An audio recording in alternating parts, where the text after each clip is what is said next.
Hello বন্ধুরা, আপনারা এখন দেখছেন মিজরি কিচেন। আজকে আপনাদের জন্য আবার এক নতুন রেসিপি নিয়ে হাজির হয়েছি, সুজির লাড্ডু। চলুন বানিয়ে নিচ্ছি, কিভাবে আপনাদেরকে দেখিয়ে দিচ্ছি। তার আগে বলে রাখি, আপনারা যদি আমার চ্যানেলে নতুন হয়ে থাকেন, আমার চ্যানেলটি প্লিজ সাবস্ক্রাইব করে দিবেন। এই সুজির লাড্ডুটি আপনার যে কোনো পুজো বাড়িতে বা অনুষ্ঠান বাড়িতে আপনারা করতে পারেন। সামনে রাখি বন্ধন আছে, রাখি বন্ধনে আপনারা এভাবে বাড়িতে বানিয়ে দিতে পারেন। খেতে খুবই অসাধারণ হবে আর খুবই অল্প সময়ে আপনারা বানিয়ে ফেলতে পারবেন। খুব সহজভাবে আপনাদেরকে দেখিয়ে দিচ্ছি। প্রথমে পাত্র নিয়ে নিয়েছি, তারপর নিয়ে নিয়েছি 1 বাটি সুজি। তারপরে আমি এখানে নিয়ে নিয়েছি বড় দানা চিনি 2 চামচ। তারপরে আমি ওই বাটিরই নিয়ে নিয়েছি 1 বাটি দুধ। এই দুধটি আমি প্রথমে গরম করে তারপর ঠান্ডা করে রেখে দিয়েছি, কারণ গরম দুধ দিলে সুজির মধ্যে দালা দালা পেকে যাবে, তার জন্য আমি ঠান্ডা করে আমি এখন দিচ্ছি। তারপরে একটু চামচের সাহায্যে ভালো করে আমি এটি মিক্সড করে নিচ্ছি। দেখতে পাচ্ছেন আমি ভালো করে মিক্সড করে রেখে নিয়েছি। এটা আমি এখন ঢাকনা চাপা রেখে দেবো 5 থেকে 7 মিনিটের জন্য। দেখতে পাচ্ছেন আমি ভালো করে মিশিয়ে নিয়েছি। এবার আমি একটি পাত্রতে ঢাকনা চাপা দিয়ে রেখে দিচ্ছি। এবার আপনারা বাড়িতে অবশ্যই একবার ট্রাই করবেন, আর ট্রাই করার পর কেমন হয়েছে আমাকে কিন্তু কমেন্ট বক্সে জানাতে ভুলবেন না। আর খুবই কম জিনিসের দিয়ে এই রেসিপিটি বানানো হবে। দেখুন পরপর চাপা দিয়ে রেখে দিয়েছি, হয়ে গিয়েছে আমার 5 থেকে 7 মিনিট পর আমি একদিকে ঢাকনাটা আমি তুলে নিচ্ছি। তুলে নেওয়ার পর আমি আবারও ভালো করে এই মিশ্রণটিকে ফেটে নিচ্ছি। দেখতে পাচ্ছেন আমার কত সুন্দর সুজিটি আরও অনেকটা ফুলে উঠেছে। আর আপনারা এখানে চেষ্টা করবেন সরু দানার সুজিটি নেওয়ার জন্য, তাহলে খুবই ভালো হয় লাড্ডুর জন্য। তারপর আমি কড়াইতে একটু তেল দিয়ে দিয়েছি।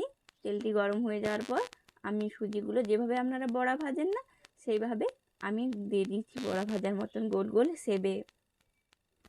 এটা আপনারা যেমন পারেন, ছোট বড় মাঝারি আপনাদের পছন্দ মতন দিয়ে দিবেন। তারপরে দেখতে পাচ্ছেন আমি সমস্তগুলো দিয়ে দিচ্ছি। দিয়ে দেওয়ার পর আমি হালকা হাতে ভালো করে নাড়াচাড়া করে আমি মিশিয়ে নেব। আর মিনিট খানেক ধরে আমি এটি ভাজা করব। আর ভাজা করার সময় আগুনের তাপ যেন খুব হালকাতে থাকে। আর এটিকে লাল করে ভালো করে ভাজা করে নিতে হবে। দেখতে পাচ্ছেন আমি সমস্তগুলো দিয়ে দিয়েছি, কিছুটা রয়েছে, আমি পরে আবার ভেজে নেব। একসাথে সমস্তগুলো ধরবে না, তাই 1 থেকে 2 মিনিট পর আমি এটিকে উল্টে নেব। দেখতে পাচ্ছেন এটা আমার হালকা আগুনের তাপের জন্য হালকাভাবে কীভাবে ফুটতে শুরু হয়েছে দেখতে পাচ্ছেন। আর এটিকে হালকা হালকা করে ভাজতে ভাজতে লাল টাইপের চলে আসবে, তখনই আমি এটা তুলে নেব। এরপর আমি এখানে ভালো করে সমস্তগুলো দিয়ে দিয়েছি।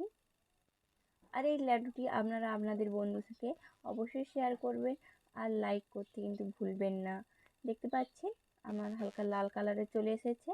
আমি এখন দিয়ে দিচ্ছি, উল্টো পাল্টা করে ভাজে নিচ্ছি। দেখতে পাচ্ছেন আমার হালকা কত সুন্দর লাল কালারে চলে এসেছে না?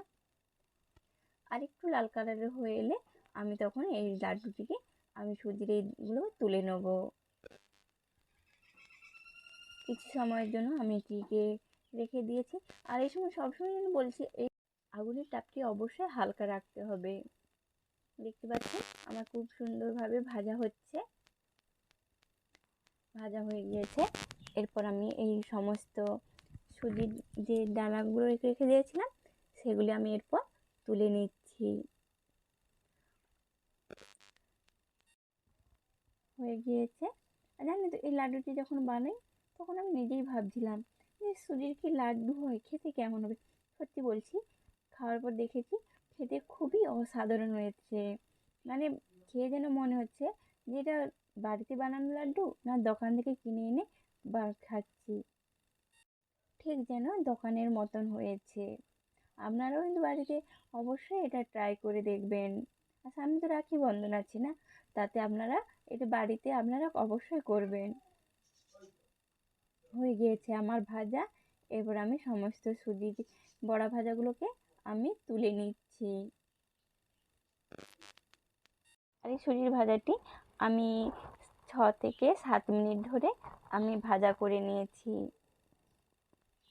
আর আপনাদেরকে বলে রাখি, এই রেসিপিটি আপনাদের যদি খুবই ভালো লেগে থাকে তাহলে অবশ্যই কমেন্ট করবেন। তাহলে আপনাদের ওই কমেন্টের জন্য আমি আরও নতুন নতুন রেসিপি নিয়ে আমি হাজির হব। হয়ে গিয়েছে, তুলে নিয়েছি। তুলে নেওয়ার পর আমি একটি পাত্রতে রেখে দিয়েছি সুজিটি আমি ঠান্ডা করে নেওয়ার জন্য। ঠান্ডা যতক্ষণ না হয় সুজিটি আমি একটি পাত্রের উপর রেখে দিচ্ছি। এই সুজিটি ঠান্ডা হয়ে গেলে মিক্সি বোলের মধ্যে আমি সুজিটিকে আমি গুঁড়ো করে নেব। 1 থেকে 2 মিনিট মিক্সচার মেশিনটা ঘোরালে ওটা সুন্দরভাবে পালকের মতন গুঁড়া করার দরকার নেই, মিডিয়াম সাইজের গুঁড়া হলে হইবে। সেটাও আপনাদেরকে আমি দেখে দেবো কেমন। সুজির বড়া ভাজাগুলো গুঁড়া করে নিয়েছি, দেখতে পাচ্ছেন আমি সমস্তগুলো তুলে নিয়েছি, একটি পাত্রের উপর রেখে দিচ্ছি, আর বাকিগুলো পরপর ভাজা করে নিচ্ছি। হয়ে গেছে। এরপর আমি একটি কড়াইতে দিয়ে দিয়েছি 1 বাটি চিনি, তারপর দিয়ে দিয়েছি 1 বাটি জল। আর আপনারা কি খেয়াল করেছেন, আমি ওই একই বাটিতে নিয়ে নিয়েছি সুজি, দুধ, চিনি এবং জল। ওই একই বাটির মাপ ধরে আমি কিন্তু সমস্ত উপকরণগুলো করে নিচ্ছি। দেখতে পাচ্ছেন কত সুন্দর গুঁড়া গুঁড়া করে নিয়েছি। বেশি মিহি করে গুঁড়া করার দরকার নেই। তারপর আমি চিনির শিরার উপর দিয়ে দিচ্ছি। চিনিটি বেশি আঠালো করার দরকার নেই, হালকা আঠালো টাইপের হয়ে এলে তখন দিয়ে দিবেন। এরপর আমি এখানে দিয়ে দিয়েছি ফুড কালার। আর এখানে ফুড কালারটি সম্পূর্ণ অপশনাল, চাইলেও আপনারা দিতে পারেন, না চাইলেও আপনাদের দেওয়ার কোনো প্রয়োজন নেই। আর আমি এখানে অরেঞ্জ কালারের ফুড কালার ব্যবহার করছি। আপনারা লাল কালার ফুড কালার বা হলুদ যে কোনো ফুড কালার আপনারা এখানে দিতে পারেন, আবার না চাইলেও দেওয়ার কোনো প্রয়োজন নেই। দেখতে পাচ্ছেন আমি এখানে আমার কত সুন্দর ফুড হয়ে এসেছে না, এটিকে এরপর দিয়ে দিচ্ছি ফুড কালার। দেখতে পাচ্ছেন আমি খুব অল্প সামান্য একটু ফুড কালার দিয়ে দিয়েছি। এরপর আমি সমস্ত ফুড কালারের সাথে ভালো করে নাড়াচাড়া করে মিশিয়ে নিচ্ছি। ভালো করে নাড়াচাড়া করে মিশিয়ে নেব যতক্ষণ না সুজিটি ভালো করে একটা মেশ টাইপের মিশ্রণটি চলে আসে। এরকমই হালকা হাতে নাড়াচাড়া করতে করতে মিশ হয়ে যাবে। এরপর আমি এখানে আগে থেকে 4 থেকে 5টি এলাচ ভাজা শুকনো কড়াই ভাজা করে গুঁড়া করে রেখে দিয়েছিলাম। এরপর দিয়ে দিচ্ছি 4 মগজ। 4 মগজটি আপনারা যে কোনো মুদিখানার দোকানেই পেয়ে যাবেন। আমি এখন দিয়ে দিয়েছি 4 মগজ, দিয়ে ভালো করে নাড়াচাড়া করে মিশিয়ে নিচ্ছি। দেখতে পাচ্ছেন আমার হালকা একটু রসাল টাইপের আছে। এরপর এটি শুকনো টাইপের একটু হয়ে গেলে আমি এই পর্যায়ে আমি এটি তুলে নিচ্ছি। তারপর একটু ঠান্ডা হয়ে এলে আমি হাতে ঘি নিয়ে নিয়েছি। নিয়ে নেওয়ার পর আমি হাত দিয়ে চেপে চেপে লাড্ডু সাইজে আমি দিয়ে দিচ্ছি। দেখতে পাচ্ছেন কেউ বলতেই পারবে না এটি সুজির লাড্ডু বলে, দেখেই মনে হবে যেন দোকান থেকে কিনে নিয়ে এসেছি। হাতে একটু ঘি নিয়ে করলে তাহলে খুব সুন্দর লাড্ডুটি গোল মিশ্রণ টাইপের তেলে টাইপের হয়ে আসবে, হাতে যাতে চটচট করে না লাগার জন্য। আর দিলে একটা ফ্লেভারটি খুবই সুন্দর একটি আসবে। এইভাবে আমি সমস্ত লাড্ডুগুলো আমি বানিয়ে নিচ্ছি। আপনারাও এইভাবে হাত দিয়ে গোল রাউন্ড করে ঘুরে লাড্ডুগুলি শেপ দিয়ে দিবেন। দেখতে পাচ্ছেন আর এই রেসিপিটি যখন বানাই না তখন খুবই মজা হয়েছে, কারণ সবথেকে বড় কথা যে আমি ভাবতেই পারছিলাম যে আমি লাড্ডু বানাচ্ছি। তাই লাড্ডুটি আমি প্রায় বানিয়ে ফেলেছি, আমার রেডি হয়ে চলে এসেছে। আপনাদেরকে এরপর একটুক্ষণ পরে আমি পরিবেশন করে আপনাদেরকে দেখিয়ে দেবো। তার আগে বলে কি, আপনারা যদি আমার চ্যানেল নতুন হয়ে থাকেন আমার চ্যানেলটি প্লিজ সাবস্ক্রাইব করে দেবেন। আপনাদের সাথে আবার দেখা হবে নতুন এক ভিডিওতে। আপনি সুস্থ থাকবেন, ভালো থাকবেন।